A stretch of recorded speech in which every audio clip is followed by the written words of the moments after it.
रो करके बोली मैया सीता की घर नहीं रह जाऊंगी, की घर नहीं रह जाऊंगी, अपने को संग चलूंगी स्वामी।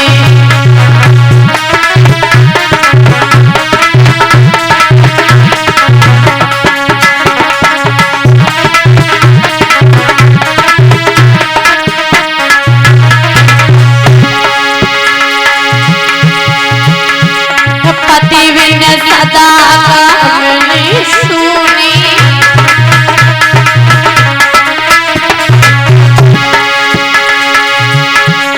पति बिन सदा नहीं सुनी,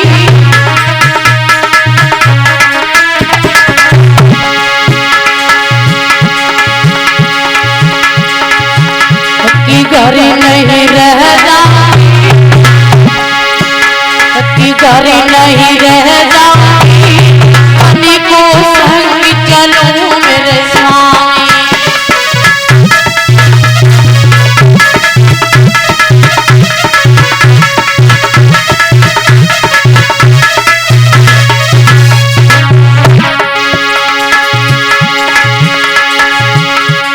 माली बिन बगिया सुनी,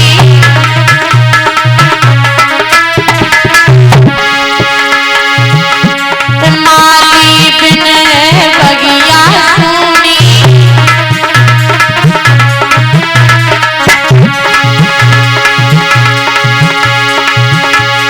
पैसे नारपति बिन सोनी,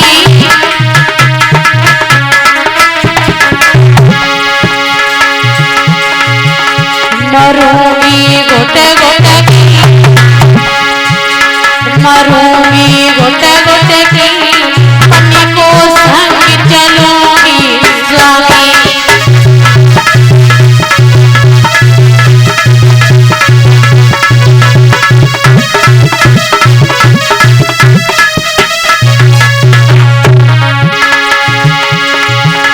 कि घर नहीं रह जाऊंगी,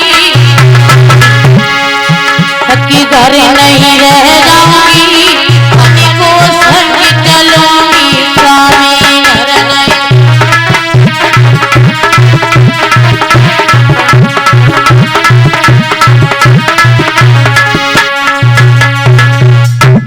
आज उसी समय मैया सीता ने कहा कि स्वामी मैं आपके बगैर बिल्कुल नहीं रहूंगी, मर जाऊंगी घर में। ये महल, ये अटारी, ये वैभव, ये हमें अच्छा नहीं लगता है। जो इतनी बात सुनी महाराज भगवान श्री राम जी कहने लगे, अगर मैया कौशल्या की आज्ञा हो जाए तो तुम हमारे साथ में चलो।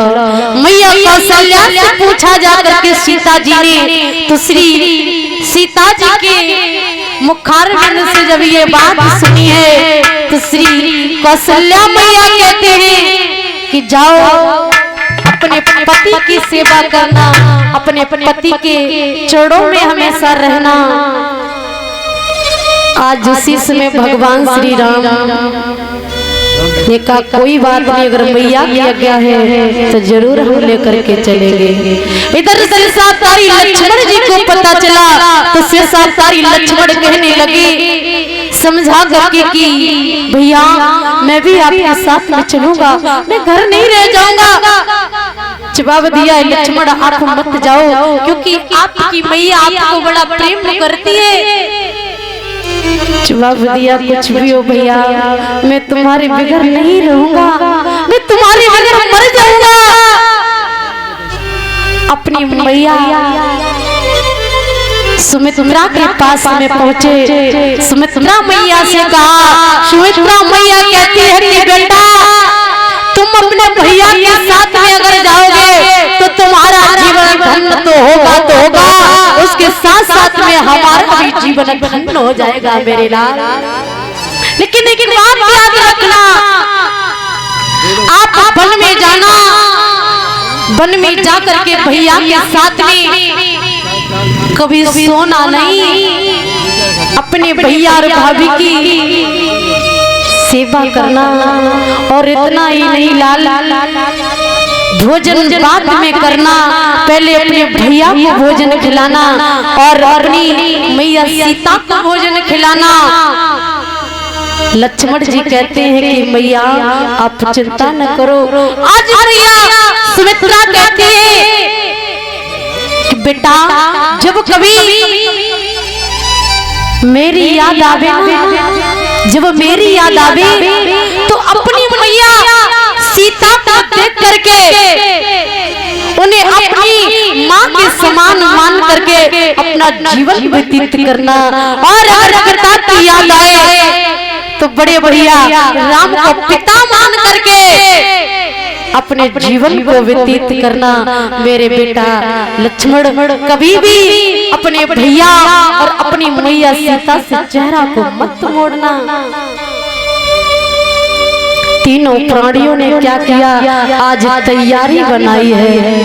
और जब तीनों प्राणियों ने आज तैयारी बनाई है तो इधर अयोध्या वासियों को पता चला कि आज भगवान राम वन की ओर जा रहे हैं, वन की ओर जा रहे हैं। जहाँ पर खुशी ही खुशी दिखाई देती थी, आज वहाँ पर दुख का पहाड़ टूट पड़ा है। और कहा भी गया है कि खुशियाँ आने से पहले जाने को तैयार रहती हैं और खुशियाँ जाने से पहले दुख आने को तैयार रहते।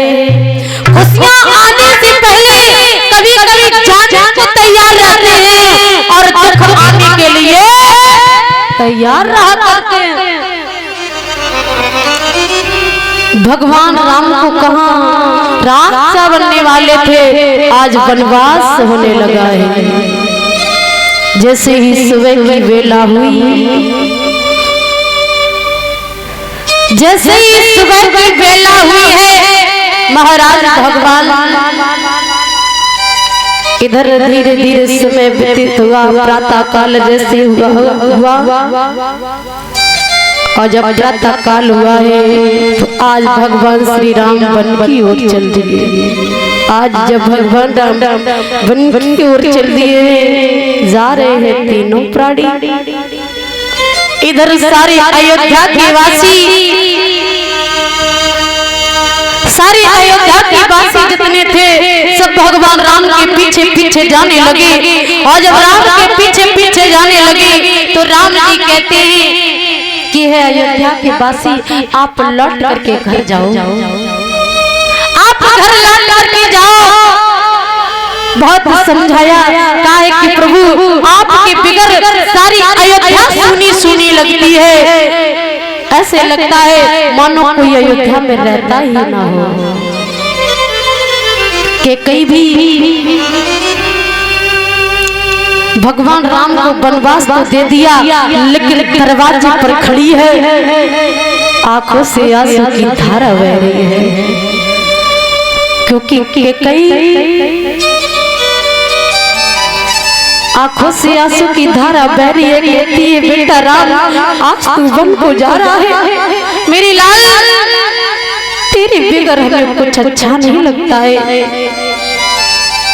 और देखा होगा परीक्षित महाराज सबके कई को गाली देते हैं, जो देखो वो कई को गाली देते हैं। कई ने राम को वनवास कर दिया, कई ने ऐसा कर दिया, कई ने वैसा कर दिया। और देखा होगा परीक्षित महाराज हर कोई अपनी बेटी का नाम कौशल्या रख सकता है, सुमित्रा रख सकता है, सीता रखने के लिए तैयार है, लेकिन कोई अपनी बेटी का नाम कई रखने के लिए तैयार नहीं है। क्योंकि अगर राम अगर कोई दुनिया में जानने वाला है, अगर राम की पहचान बनी है तो वो है मैया कई के द्वारा। अगर कई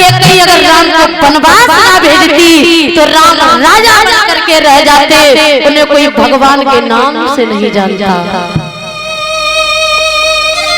क्योंकि इसमें सबसे बड़ा अगर इसमें कोई अगर सबसे बड़ा दान करने वाला है तो वो है भैया केकई। क्योंकि केकई बहुत मान है, केकई ने सारी दुनिया का कलंक खुद पर सहन कर लिया, लेकिन केकई ने कभी भी ये नहीं सोचा कि ये दुनिया के लोग क्या कहेंगे। एक बात बता दे परीक्षित महाराज, जिस समय भगवान राम जी जो थे 5 वर्ष की अवस्था थी, आग में चौली का खेल खेल रहे थे, मैया केकई ने कहा कि यदि मेरी कोई सीधी कलाई को आकर के पकड़ लेगा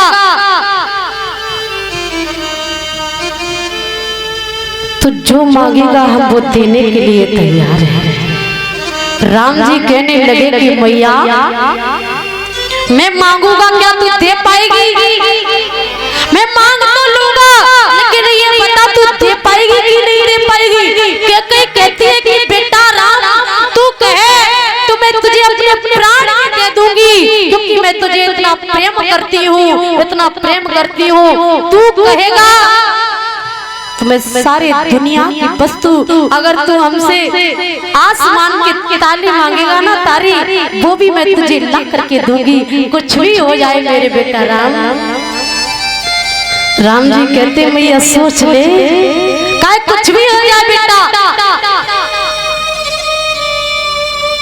आग में चौली का खेल खेल रही भगवान श्री राम ने जाकर के आज मैया जाकर के सीधी कलाई को पकड़ लिया और कहा कि मैया अब बता कि तेरी सीधी कलाई है या टेढ़ी कलाई है, लेकिन एक बात ध्यान रखना, वो तो पार ब्रह्म परमात्मा है, क्या नहीं जान सकते हैं।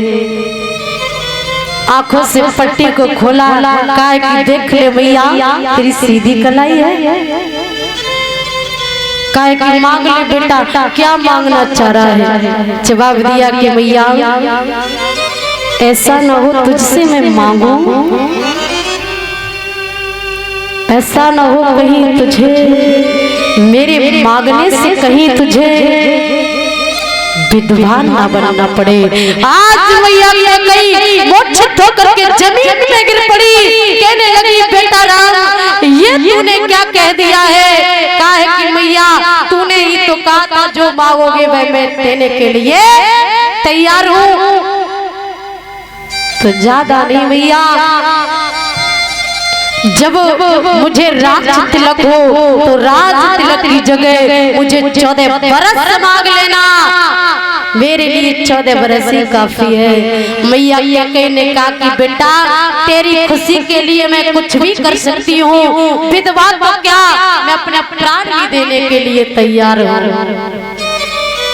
आज उसी समय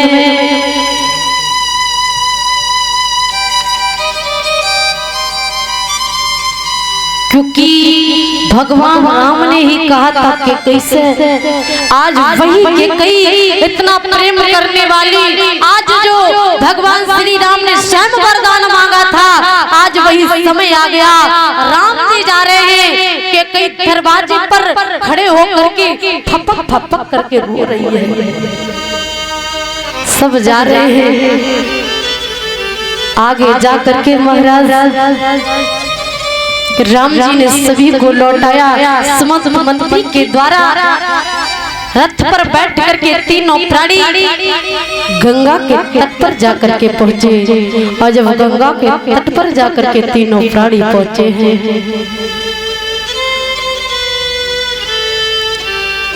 समस्त मंत्री से कहा है कि अब आप घर चले जाओ। जवाब दिया है कि मैं प्रभु अब अयोध्या में रखा ही क्या है, रहने के लिए वहाँ पर कुछ भी नहीं रहा है। प्रभु आप चले आए तो अयोध्या में सब कुछ सुना सुना सा लग रहा है।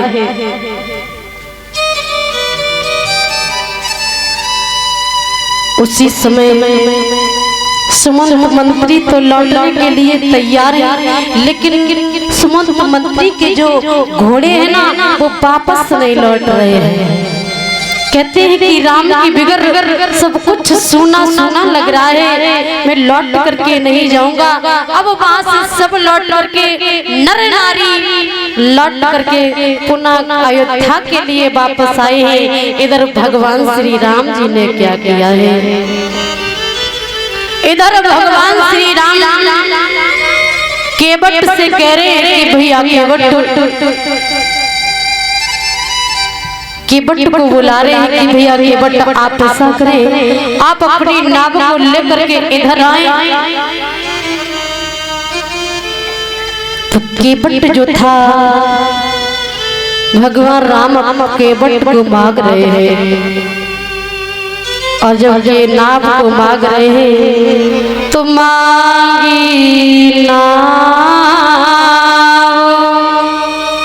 न केवट आना। भगवान राम ने नाव को मांगा। जब भगवान राम ने नाव को मांगा तो कहा कि मांगी नाव ना केवट आना। केवट कहता है कि प्रभु मैं आ तो जाऊंगा, लेकिन उसका कारण है मैं नहीं आऊंगा। आप नाव को मांग रहे हैं, लेकिन लक्ष्मण जी जो थे समझा करके बोले सुनो भैया केवट,